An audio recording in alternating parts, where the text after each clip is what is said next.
My name is Hannah Calder, and I'm 33 years old. If you'd asked me half a year ago to describe my life, I would have said it was steady. Not glamorous, not tragic, just solid in a way that made sense to me.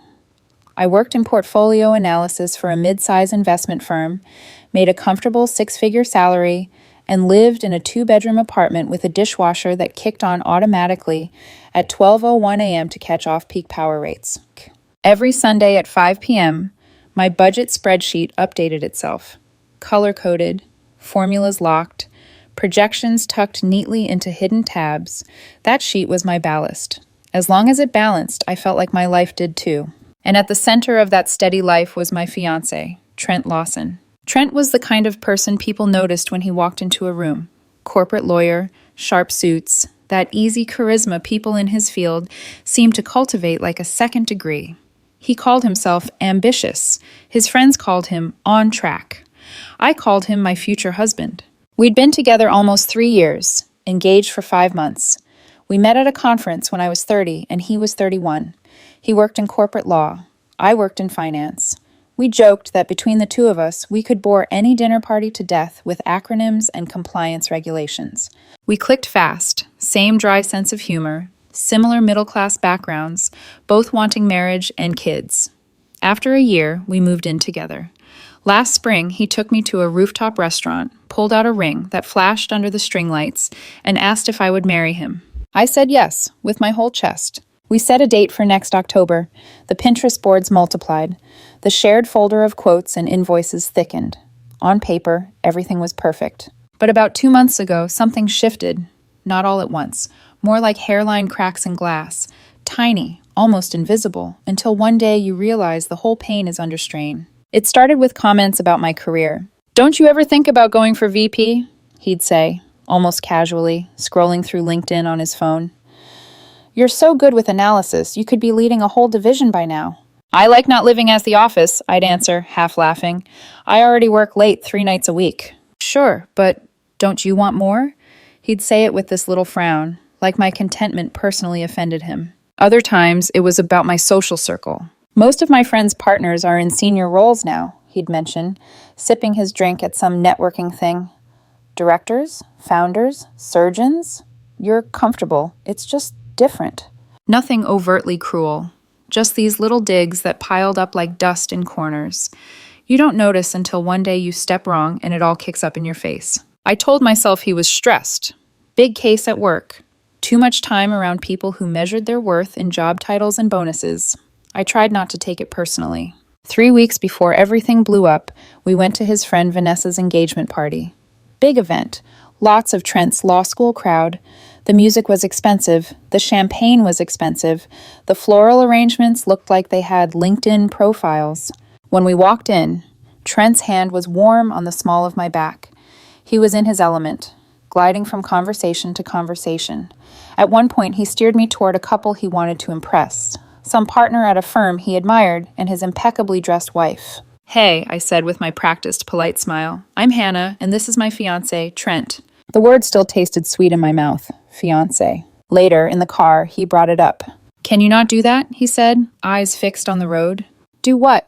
"Introduce me like that." "Like what?" I was genuinely confused. "As my fiancé? That's what you are." "It just sounds weird," he muttered.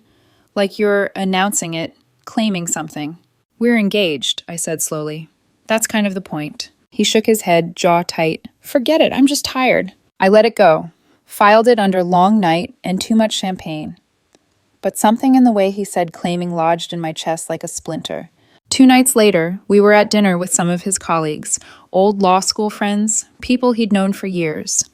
Long table, very serious wine.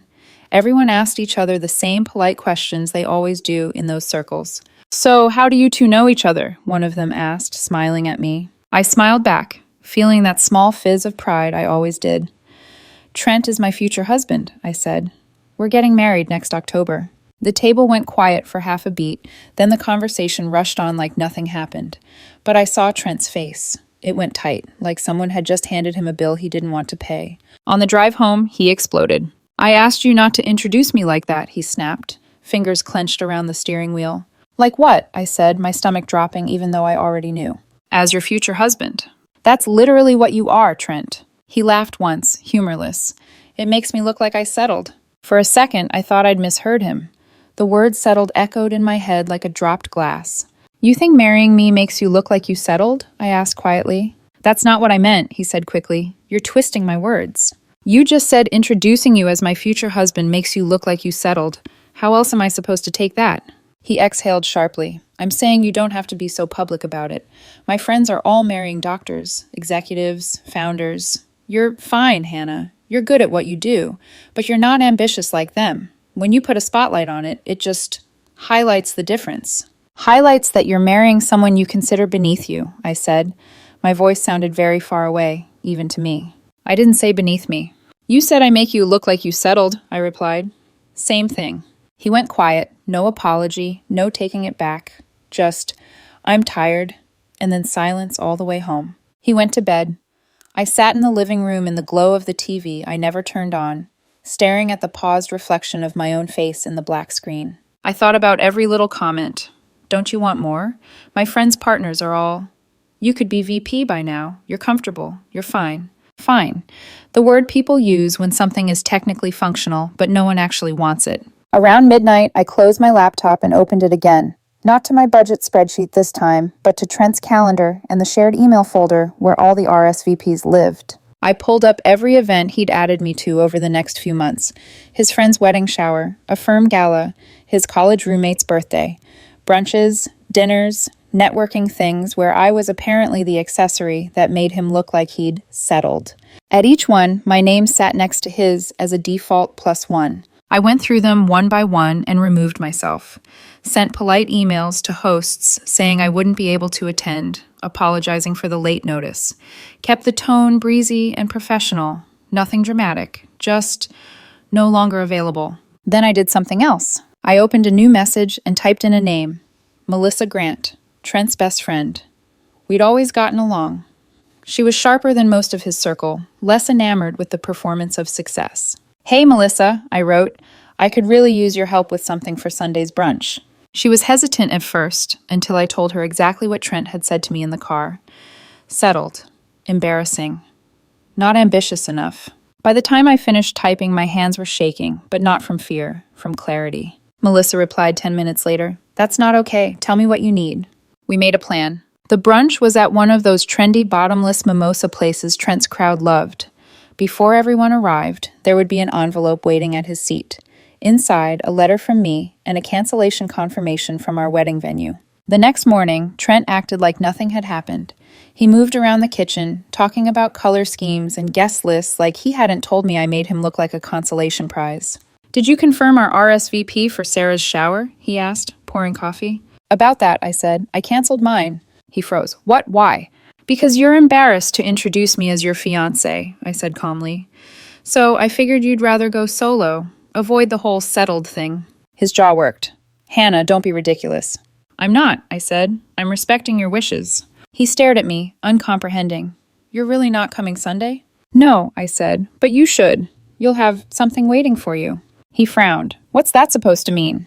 You'll see. I took my coffee, walked into the living room, and opened my budget spreadsheet. For the first time since I'd built it, I knew the most important line item wasn't the venue deposit. It was the cost of my self-respect.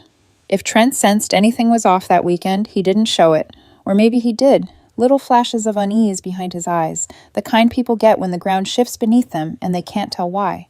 But he buried it under confidence, the same way he buried everything else he didn't want to face. Saturday morning, he tried a new tactic. Apology adjacent. Hannah, he said as he followed me from the kitchen to the hallway, about the other night. I didn't mean it the way it sounded. I kept sorting laundry. How did you mean it? He hesitated. I don't like labels being thrown around all the time. It feels performative. We're engaged, I said. It's not performative to tell people the truth. He exhaled sharply. You're taking this out of context. I heard the context. I folded a towel.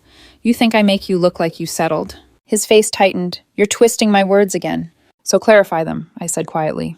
What exactly did you mean? He opened his mouth, closed it, looked away. That was answer enough. By Saturday night, he'd shifted into pleading.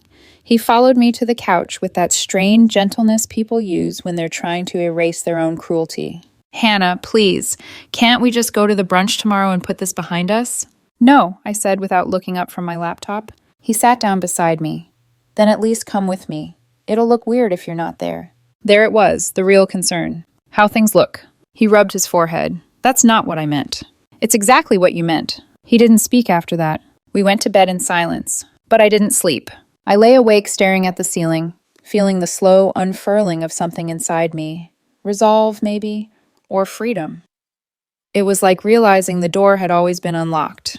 I was just finally willing to walk through it. Sunday morning, Trent hovered near the door, dressed in his brunch-appropriate polo and blazer. You're really not coming? He asked one last time. No. Hannah. Have a good brunch, Trent. He looked baffled, frustrated, a little afraid. He left without another word.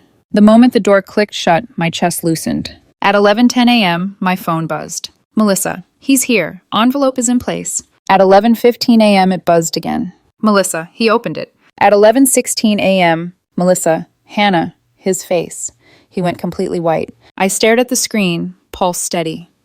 I didn't feel triumph. I didn't feel guilt. I felt clarity, like the moment after a storm when everything is still damp but unmistakably clean. At 11:22 a.m., Trent called. I didn't answer. He called again.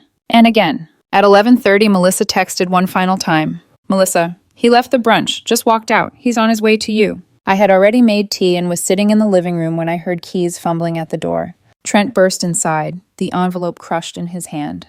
What the hell is this? He demanded, waving it at me. A cancellation confirmation. You canceled our wedding venue without talking to me? His voice cracked on the last word. Shock, humiliation, a tinge of panic. You told me being engaged to me makes you look like you settled, I said. I decided to solve that problem. His chest rose and fell rapidly. You can't just cancel the wedding. I didn't cancel the wedding, I said calmly. I canceled the venue. The wedding is also off, yes. You're ending our engagement over one comment? I stood up slowly. It wasn't one comment, Trent. It was months. Months of you making me feel like I'm not enough. Like I'm something you tolerated instead of chose. That's not fair. He looked furious, but beneath it, there was fear. You're overreacting. Really? Then tell me what you meant. Tell me why introducing you as my future husband makes you look like you settled. He opened his mouth, closed it, swallowed. I said it badly. You said it honestly. He threw the envelope onto the coffee table. Do you know how this makes me look? I froze, absorbing every syllable. There it was again. How he looked mattered more than how I felt. That, I said softly, is exactly why I ended things. He ran a hand through his hair, pacing. What am I supposed to tell everyone? My friends? My family? The truth, I said. That you didn't want to be introduced as someone's future husband because it made you feel like you were settling. His face drained. You told them? Melissa told them the moment you walked out of brunch. What? Melissa? His voice cracked on betrayal. You humiliated me. You humiliated me for months, I said. The difference is, mine was honest. He stared at me like he didn't recognize me. Maybe he didn't. Maybe he never had. Pack a bag, I said quietly. You need to stay somewhere else for a few days while we figure out the lease. He just stood there. Now, Trent. Finally, he moved. He grabbed a duffel, threw clothes in haphazardly, and walked to the door. Before leaving, he turned back. You'll regret this, he said, voice low. No, I replied, I won't. The door closed behind him. The silence that followed was the kind that felt earned. The next afternoon, my phone rang. Hello, I answered. Hannah, dear, a familiar voice said gently. It's Trent's mother. I shut my eyes. Hi, Mrs. Lawson. Trent called us crying, she said. He said you ended the engagement and overreacted to something he said. I nodded to myself, of course. Did he tell you what he said? I asked quietly. There was a pause. He said you misinterpreted. No, I interrupted softly. He told me that introducing him as my future husband made him look like he'd settled. He said I made him look less impressive to his social circle, that marrying me wasn't aspirational enough. Silence. Long, stunned silence. Then, softly, painfully, Oh, Hannah, I'm so sorry. That's not how you treat someone you love. No, I whispered. It isn't. She exhaled shakily. Is there any chance the two of you can work through this? No, I said. I gave him months. He showed me exactly who he was. I understand, she murmured. For what it's worth, you deserve better than that. After we hung up, I sat alone for a long time, staring at the quiet of the apartment. It wasn't the life I'd planned, but it was the one where I finally chose myself. 3 weeks passed after the brunch, and life rearranged itself in quiet, decisive ways. Forms filled out, accounts untangled, closets emptied with the dull thud of hangers hitting cardboard. It wasn't dramatic. It wasn't cinematic. It was administrative, tedious, and strangely grounding. Trent and I now communicated only through short, clipped texts, logistics, nothing more. Utilities, lease agreement, the shared credit card he'd insisted we get because it would look more unified when we applied for the mortgage. All of it slowly unwound. By the end of week 1, he'd moved into an extended stay hotel 2 blocks from his office. By the end of week 2, he'd found a new apartment across town. Sleek, expensive, poorly lit, filled with furniture that looked like it had been bought for Instagram instead of a human being. He emailed me the forwarding address. No, how are you? No, can we talk? Just the facts. But the silence never lasted long, because between the logistics, Trent tried, repeatedly, to pull me back. He would send long messages, paragraphs at a time, the tone swinging wildly from defensive to apologetic, sometimes within the same sentence. Hannah, please just talk to me. You're blowing this out of proportion. I didn't mean it like that. I don't want to lose what we had. I know I messed up. I can fix this. I responded once. Short, direct, final. It's over. Please respect my decision. Instead of respecting it, he escalated. By the end of the second week, he sent a text saying he'd started therapy. At first, I didn't believe him. Trent was the type who thought therapy was something you do when there's a major crisis. But then he sent a photo of a business card from a licensed counselor, someone his firm apparently used as a referral for stressed associates. I'm doing the work, he wrote. I realize now my comments came from insecurity, not from you. I've been thinking a lot about how I grew up, how much pressure I feel to present myself a certain way. I stared at the message for a long time. Maybe it was true. Maybe he was starting to see the cracks in himself he'd spent years hiding behind ambition and polish. But even if he had found insight, it didn't undo the months when he let his insecurity turn me into something small. You can forgive someone and still choose not to go back into the fire that burned you. I put my phone down without replying. Meanwhile, the people around us reacted in their own predictable ways. Some of Trent's friends texted me, carefully worded messages dripping with diplomacy. We heard what happened. Are you sure you don't want to give him another chance? Everyone says things they don't mean when they're stressed. I didn't answer any of them. Others, mostly the women in his circle, and definitely Melissa, took a very different tone. Melissa called me 4 days after brunch. No preamble. Okay, so, she said, half of the table thinks Trent deserved it, and the other half thinks you detonated a nuclear bomb in a restaurant. I didn't detonate anything, I said. I told the truth. Exactly, she said, which is more than he's done for months. She paused, voice softening. Look, Hannah, I noticed things. Before all this, the little comments he made, the way he introduced you like a footnote. I didn't want to overstep then, but you weren't imagining it. That shouldn't have comforted me, but it did. There were financial consequences, of course. Our wedding venue refunded 60% of the deposit. It stung to see the loss written out in black and white. But compared to the cost of marrying someone who fundamentally didn't value me, it felt like a bargain. We had other deposits too. Photographer, catering placeholder, a DJ Trent insisted on because everyone uses him in this circle, some refundable, some not. I canceled everyone. Each email was a small reclamation of freedom. Then came the letter, a handwritten envelope with my name on it, tucked under the door one evening. I knew immediately it was from Trent. He hadn't been near the apartment since moving out, but the handwriting was unmistakable, precise, architected, the letters drawn more than written. I held it for several minutes before opening it. Inside, he'd filled 4 pages. He wrote about growing up in a family where success was a performance, where holidays were spent comparing grades, colleges, internships, where his father once said, "A man's worth is measured by the company he keeps," and meant it literally. He wrote that he thought being with someone more ambitious would make him feel like he'd arrived. He wrote that he'd been insecure, not superior. He wrote that he knew he'd projected all of that onto me. And then he wrote, I wasn't embarrassed of you. I was embarrassed of myself. I'm sorry for making you feel small just because I felt small inside. I read it twice, maybe 3 times. And then I placed it inside the top drawer of my nightstand and closed it. Because here was the truth I couldn't unsee. Insight after the damage doesn't erase the damage. Regret doesn't reverse time. Apologies don't refill what's been drained. I had felt small for too long for the apology to matter enough to change anything. A week later, I ran into one of Trent's colleagues, Sarah, the friend who'd invited us to her wedding shower. She approached me at the grocery store, biting her lip. "How are you?" she asked gently. "I'm okay," I said, and I meant it. She nodded. "Good. I just wanted to say, I'm sorry. I never realized how dismissive he could be. It wasn't obvious until Melissa told us everything. I didn't know what to say to that. So I just smiled lightly and thanked her. She hesitated before walking away. "You deserve someone who introduces you with pride," she said. "Not whatever that was." Her words echoed for hours. Yes, that was it, wasn't it? Someone who introduced me with pride. Not as an accessory, not as a compromise, not as a quiet, reluctant footnote to his own identity. Someone who saw me as a choice, not a downgrade. I realized then that I didn't miss Trent. I missed who I thought he was, or maybe who I hoped he could become. But I didn't miss the man who told me I made him look like he'd settled. That man? I was finally walking away from him. 4 months passed. The seasons shifted, the lease paperwork finalized, the last joint account closed with a sterile confirmation email that felt strangely ceremonial.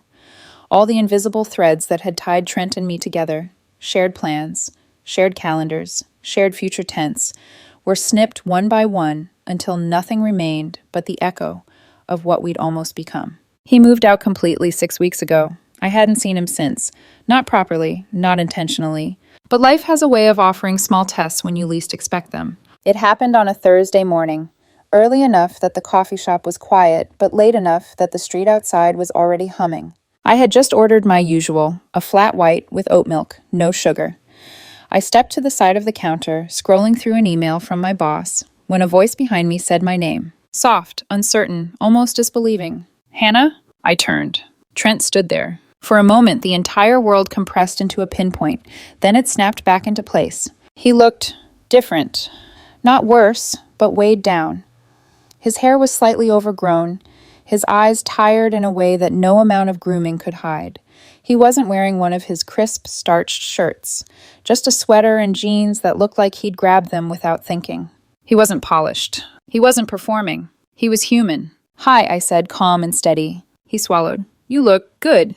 "Thank you," I nodded politely. "You too." He didn't, not really, but kindness cost nothing. We stood there, two people who once thought we'd bind our lives together. Now we were just familiar strangers waiting for coffee. "How have you been?" he asked. "I'm doing well," I said honestly. "You?" He nodded vaguely, trying to figure some things out. I didn't ask what. I didn't need to. Silence stretched between us. Not tense, not angry, just quiet. A hallway between chapters. When the barista called my name, I picked up my cup.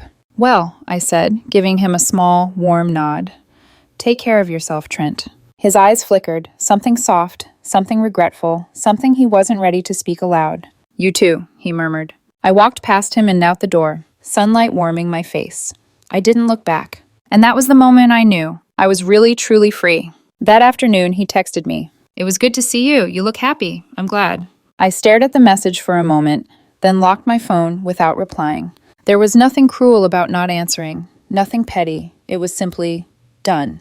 The conversation had already happened, in everything we didn't say. My life slowly filled with things that were mine again. Evenings with friends I'd drifted from. Spontaneous decisions, rock climbing classes, weekend trips, buying a bike because I felt like it.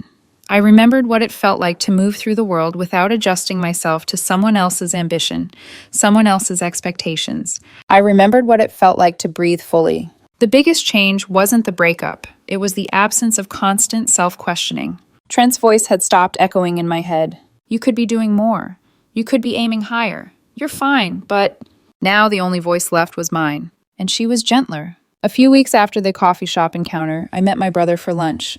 He'd always been the straightforward one, blunt honesty disguised as curiosity. "So," he asked, stirring his soda with his straw, "do you ever think about, reaching out to Trent? Seeing how he's doing? Closure or whatever? Or..." I shook my head. We had closure. He raised an eyebrow. "At brunch?" I smiled. "At brunch." "Damn," he muttered. "That was cold." "It wasn't cold," I corrected him. It was honest. He needed to understand why I was done. He studied me for a moment, then nodded slowly. "You seem better," he said. "Lighter." "I am." And I was. Melissa and I stayed in touch.